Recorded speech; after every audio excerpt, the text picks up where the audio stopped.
Snow fell like silent ash from the gray heavens above. The world was white and endless, swallowing every sound except for the low hum of the wind.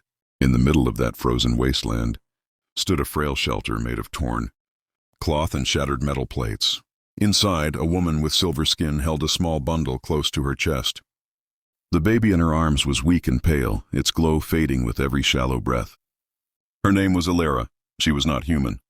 Her people had once lived in vast crystal cities across the northern continent, but war and the endless winter had reduced them to wanderers.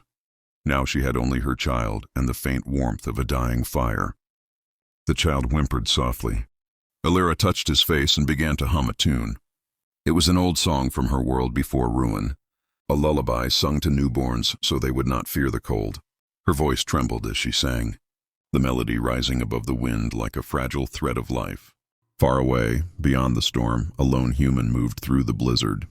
He carried a torch that barely fought against the raging wind. His name was Captain Rhys Calder. He was searching for survivors after a failed peace mission between humans and Alara's people. His crew was gone, his ship buried in ice. Only his stubborn hope pushed him forward. When Rhys reached the ruined shelter, he hesitated. He could sense movement inside, faint but alive.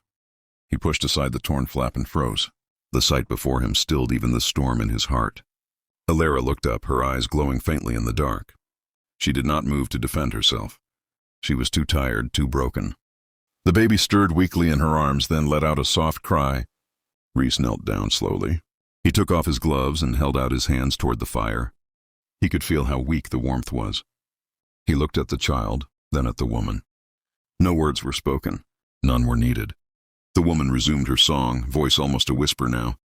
Rhys listened. He did not understand the language, yet he felt the meaning in every note.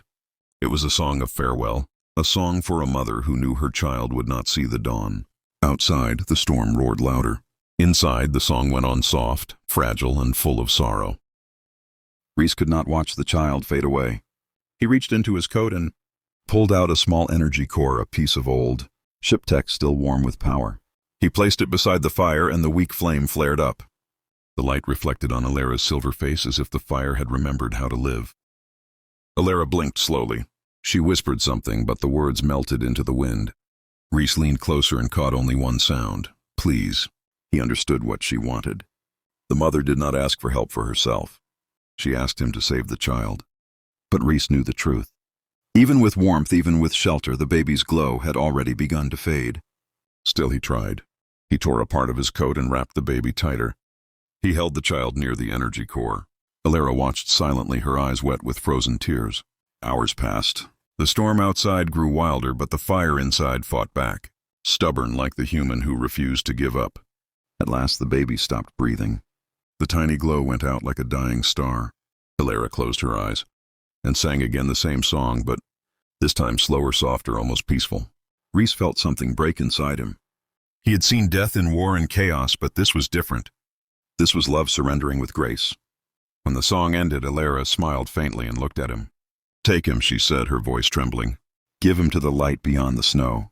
Her hand reached out, touched his cheek, and fell still. Rhys sat there for a long time, holding the lifeless child. The wind screamed around the shelter as if mourning too. Then he stood. He took the small body in. His arms wrapped it in the last clean cloth he had and stepped outside. The blizzard swallowed him whole. The world was endless white, but Rhys kept walking. Each step burned his lungs, each breath sliced his throat. Yet he did not stop. He carried the baby as if carrying the last hope of a dead world. Through the storm, he reached the frozen ridge. From there, he could see the shattered ship half buried in the ice. He forced his legs to move, dragging himself forward. Inside the ship, the reactor still glowed faintly. Rhys placed the baby near the light, the only warmth left in that endless cold. He looked down and whispered the only words he had left. Sleep, little one. The stars will remember your song. He activated the beacon. A soft blue light rose into the night sky, cutting through the storm. It would send a signal to orbit, maybe to no one, maybe to everyone. But it carried the melody. He had recorded the mother's last song encoded in pure sound, somewhere above the clouds. The signal broke free of the planets, pulled and crossed the void.